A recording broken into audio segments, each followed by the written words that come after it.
Ayon kay NDRRMC Executive Director Eduardo De Rosario, may kabuuang 69 na mga mangisda ang nailigtas mula sa simula hanggang sa makalabas na ang bagyong Labuyo. Na out of 72 fishermen na reported missing, ang nakita na po ay 69 at nai-rescue natin. At meron pang naiiwan na 3 from Camarines Norte. Tiniyak pa ni De Rosario na may sapat na tulong ang gobyerno para sa pamilya ng mga naapektuhan ng kalamidad.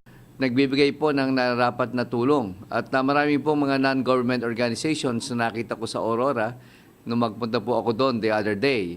Hindi naman umano problema ang tubig maliban sa kuryente na naapektuhan ng malamis sa pagdaan ng bagyo.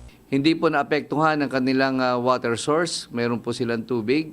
Ang kanilang concern po ngayon ay yung kuryente. Ang pahayag at paliwanag ni NDRRMC Executive Director Eduardo De Rosario si Campo Aguinaldo. Iyan ang DZRH News, RH 901, Bing Formento, naglilingkod sa pagbabalita.